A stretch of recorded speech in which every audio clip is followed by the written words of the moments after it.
Today, we're gonna see just how easy it is to get set up with a brand new Comica ADCaster C1K1 streaming and podcasting kit.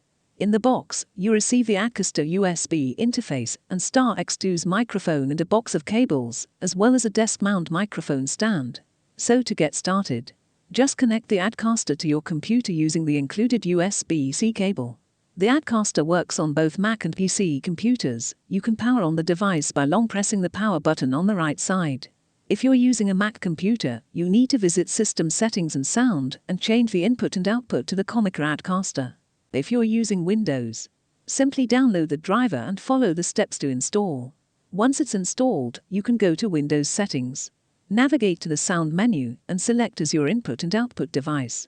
Now once you're in your dial, you need to select the ADCaster as your playback device, depending on whether you're on a Mac or PC. This may display as either Comica ADCaster, or it may show the name of the driver. Now that we're all set up, it's time to make some noise. Let's start by setting up headphones or speakers. If you're using headphones, simply plug in your 3.5mm TRS or TRS headphones to the headphone port on the right or the left side of the ADCaster. Both headphone jacks are controlled by the main monitor knob, and they can be used simultaneously with no amplitude loss. To change the headphone volume, press the main knob to illuminate the headphone icon, and then you can turn up the headphones on the right side. We have the first of two 3.5mm TRS headphone ports, a power button, a Bluetooth switch and a USB-C connector to connect to your computer. Now moving to the back, we have two 3.5mm TRS outputs to connect to phones or computer, a 3.5mm TRS output port to connect to speakers. We have a 3.5mm TRS to connect to computers, phones or any external audio device, and two 3.5mm TRS inputs for microphones. And on the left side, we have an XLR1 and 2, which allows you to plug in up to two XLR microphones, with included XLR2 USB-C cable, a USB-C port for charging the internal battery, and a second 3.5mm TRS headphone port. Now, the ADCaster is packed with additional features aside from being a battery-powered audio interface, which will allow you to record into devices that don't have enough power to support a standard interface. There's also a whole suite of effects and tools to make your podcasting and streaming experiences that much better. Let's cover those now. On the left, we have an X switch, which allows you to toggle between 4 different EQ presets of deep, nature and bright.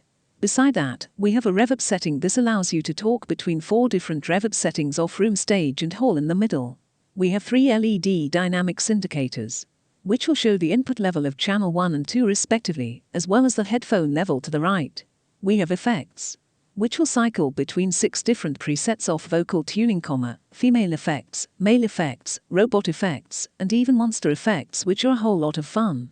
Below that, we can see the Bluetooth status as well as our battery level, and the first 2 knobs control the levels of channels 1 and 2 respectively, and you can push them in to engage 48-volt phantom power. The knob to the right controls the auxiliary level of both the aux connection as well as the Bluetooth audio. The main knob controls both the main outputs as well as the headphone outputs, depending on which one is selected. You can press the main knob in to change between monitoring modes. The denoise button can be toggled on to eliminate any background noises in your recordings, and the loop back button allows the ADCaster to record the system audio from your USB-C port. If it's turned off, you can still hear the system audio through monitoring, but it won't be recorded. Dark will automatically dip the music beneath the microphone signal, and mute will mute the microphone inputs. Finally, we have 5 sound effects buttons and 1 custom button. Now you can record songs or beats via the mix external audio input devices, or even through Bluetooth, and assign these to the custom buttons. To record a custom button, long press the custom button until the indicator shows cyan and enters recording mode. You can record up to 10 seconds, and then short press to stop a recording. To delete a recording, just repeat the recording steps, and the new recording will replace the existing one. To play back your customized audio, just short press the button, and you notice the indicator light will turn on or off with the audio. The Comica ADCaster C1K1 is a multifunctional and compact audio interface in mic kit, with plug-and-play, studio-level sound quality, fashionable design and easy operation. It provides you with an excellent, convenient live broadcast experience, makes it that much easier to sound professional, and it's definitely gonna lead a new trend for streaming and podcasting.